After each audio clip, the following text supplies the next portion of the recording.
is hindi siya mag-connect. Sabi ko, ano kayang gawin nito? Bakit hindi siya mai-connect? Nag-open ako ng account. So, hi, this is your Yo-Yo Sam. Welcome to my channel. To all subscribers and non-subscribers, you are very much welcome. And if you have any comment, just go to the comment section of my channel. And thank you very much. Come on, let's go. Let's bolt. hi, hello, good morning.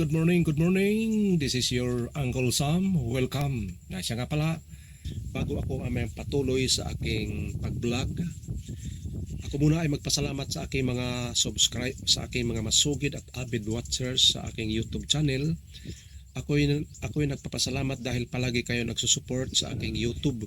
Kahit papaano ay abot ako ng 1K plus na subscribers, pero yung oras ko talaga ay medyo mahina.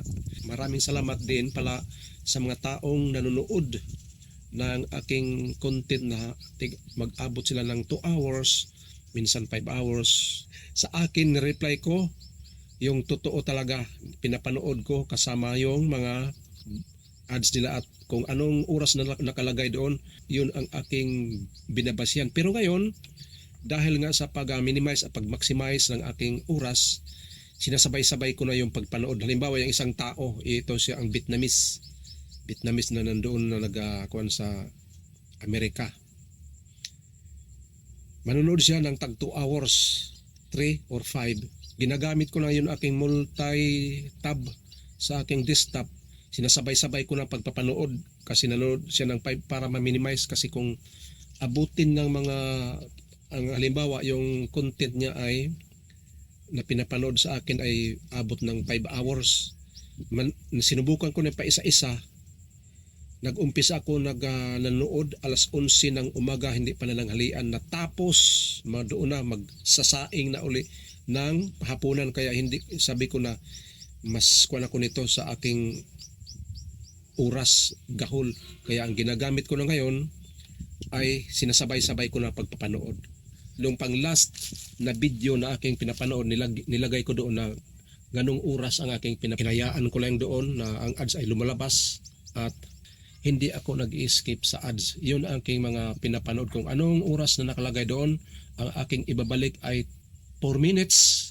Talagang 4 minutes ang aking pinapanood. Minsan higher that. O kung wala kayong 4 minutes, doon ako sa 5 minutes na nanonood.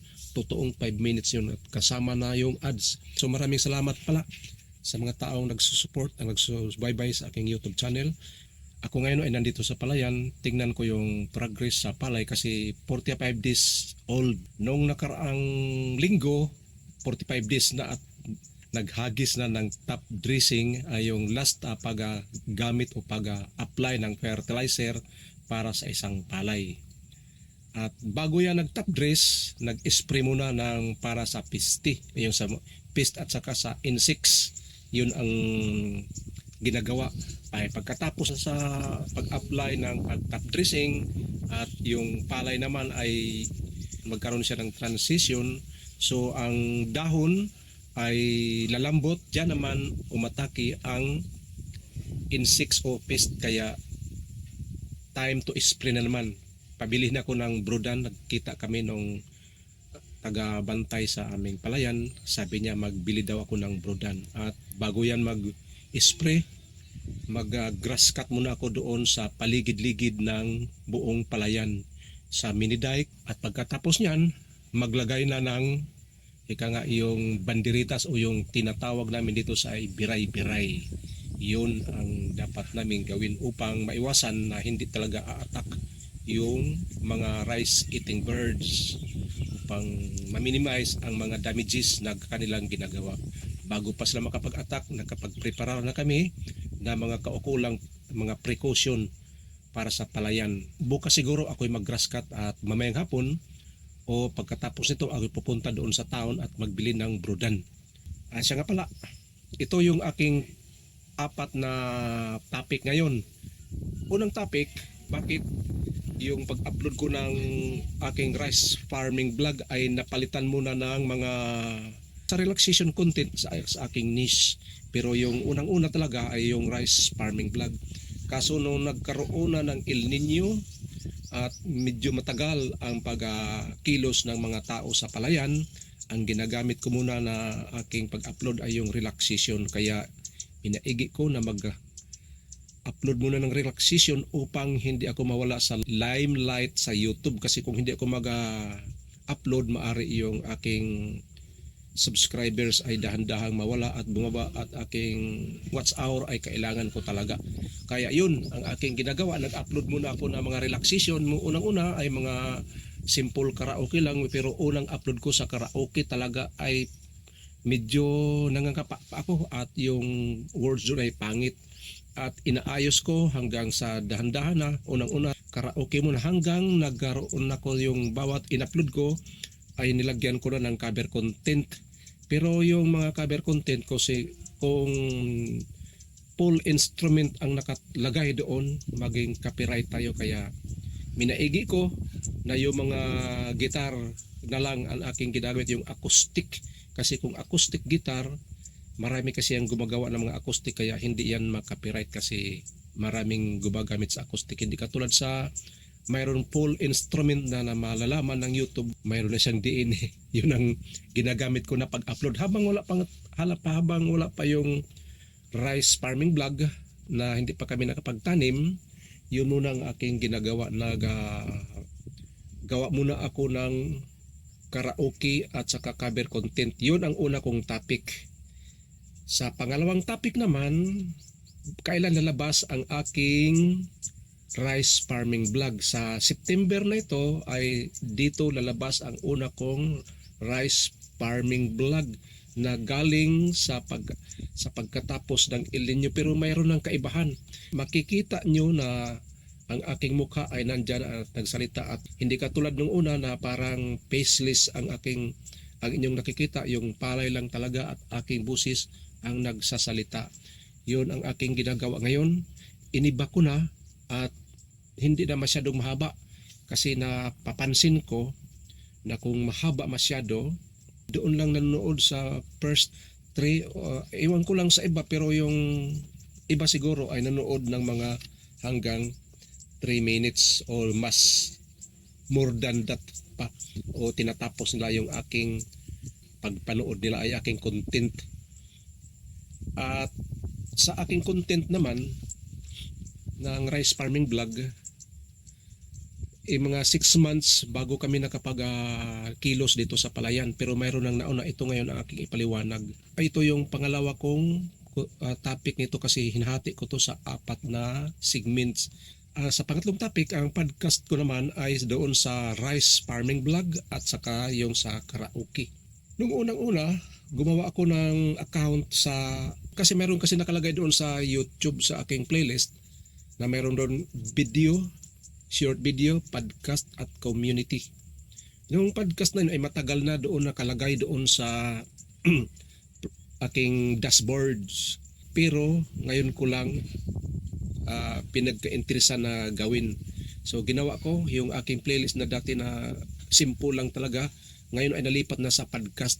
Yung lahat ko na content sa relaxation at saka farming ay nandoon na sa podcast. Nung kuha na doon, nung nalagay ko sa podcast, may nakalagay doon na learn more.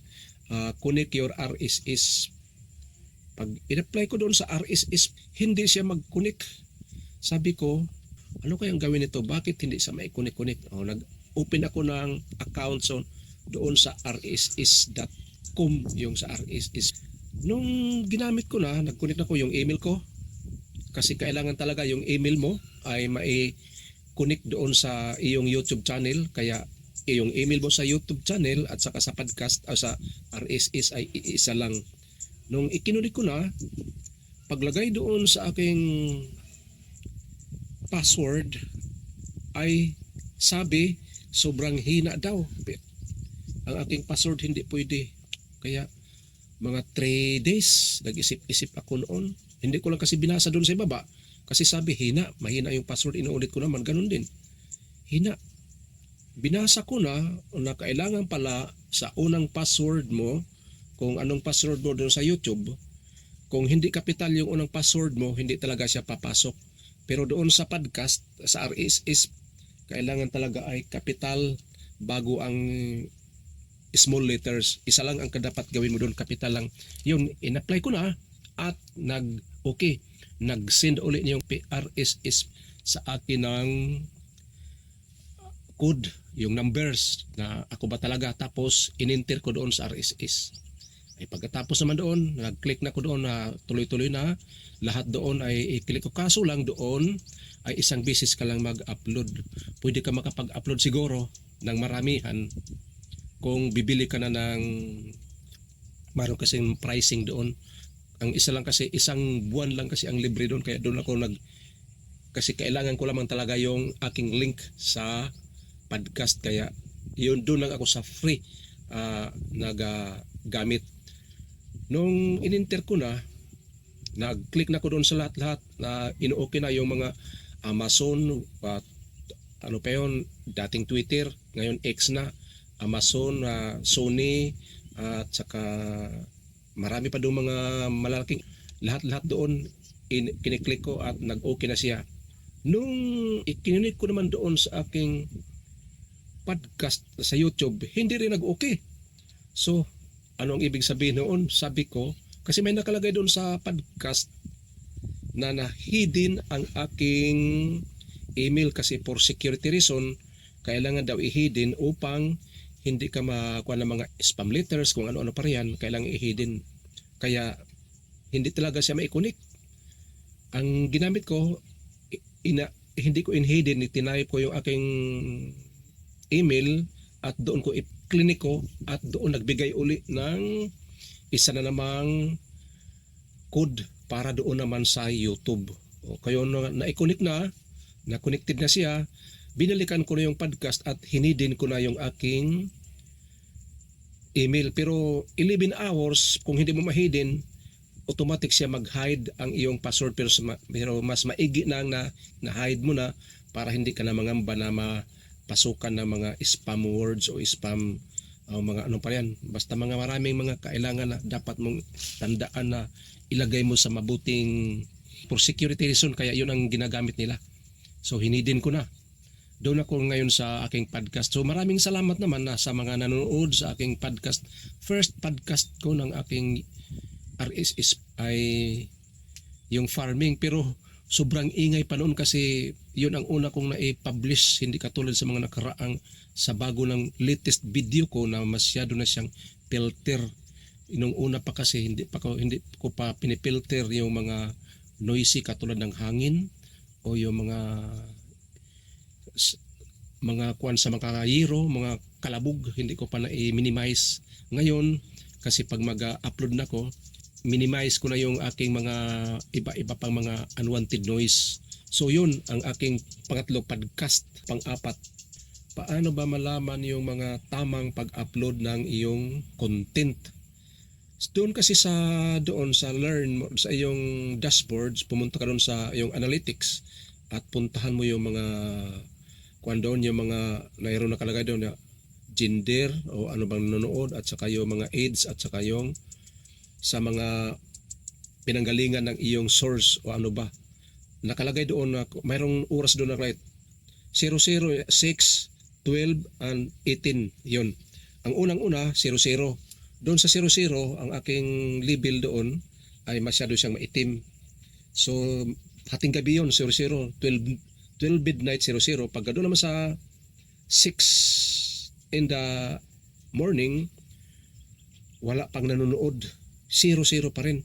Doon naman sa 12, doon nag-umpisa na mayroon ng mga purple color. Pero ang pinaka-kuwan talaga, maraming nanonood sa aking YouTube ay doon na sa mga 5 PM o 1700 hours up to 1800 hours. Kaya doon ako nag-upload ng yung time na aking pinili. Kaya kahit papaano mayroon talaga nanonood. Noong una, testing ko na yun. Kumbaga sa kwan, experiment ko na yun. Nag-upload ako ng mga 12 noon, wala. Doon pababa, doon talaga siya nagkuan sa mga 1800 hours. Kaya alas 6 ng hapon, doon na nanonood. Marami nang manonood doon, hindi man siya masyadong kuan, pero doon talaga ang aking mga source sa aking subscriber na manonood mga 1800 hours o pagkasunod araw naman doon naman sila kasi yun ang mga kadalasang free time nila. At kung kasi ang pag-upload ko ay in every 4 days in every 4 days doon ako nag-upload kasi kung mag-upload ako ng mga 1 to sunod-sunod 1 in every 1 day mag-upload ako, hindi pwede sa akin kasi mababago ang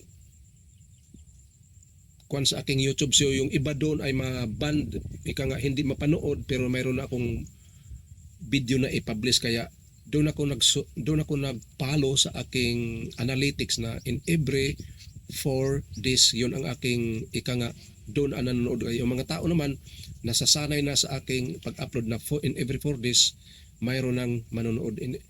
Nasubukan ko rin nung una, nung bago pa, in every 1 days pwede naman yun, kaso maubusan ka ng content. Yun ang pinagkukuan ko noon, na maubusan ka ng content, hindi ka makapagawa ng mabuti. Kaya ang kadalasan sa content na pag ganyang every day tapos 3 times a day pa, medyo yung content mo doon ay hindi gaanong refined, ika nga parang raw materials lang na in-upload mo na. Pero kadalasan sa mga iba parang raw materials, pero sa akin hindi ko yan ginagawa.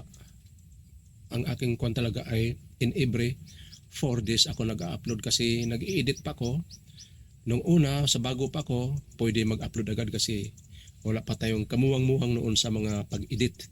Ngayon ay mayroon na tayong konting knowledge sa pag-edit kaya ginagamit ko na, minimaximize ko na yung oras ko at saka yung pag-edit sa aking content. Kahit papaano mayroon akong natutunan sa pag-edit at hindi na ako na.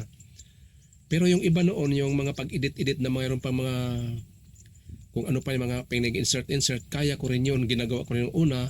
Pero ngayon hindi na kasi okay lang yun sa mga ganyan, yung mga para kang nagtra-travel, pwede yun mga pang-edit na mga biglang susulpot, pwede yun. Pero kung dito ka lang sa farming, palay ang iyong kino-content, ay hindi na pwede yung mga yung fancy editing techniques. Go to plain, kung lang talaga plain editing, yun lang ang ginagamit ko. Pero mayroon aking, sa mga editing naman, naglalagay ako ng mga subtitle. Doon pa lang sa editing, nag-subtitle.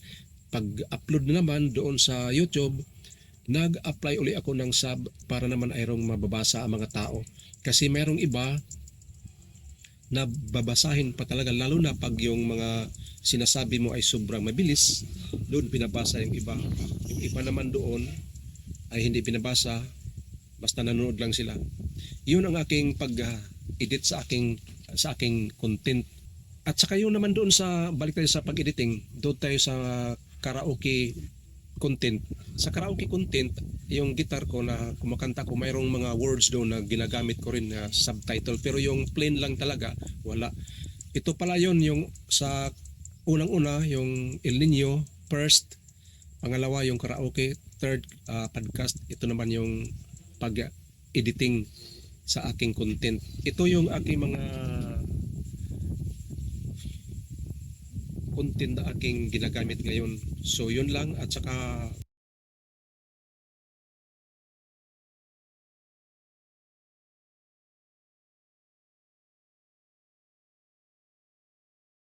this is your Yuyu Sam. See you on my next vlog and God bless us all. Bye bye.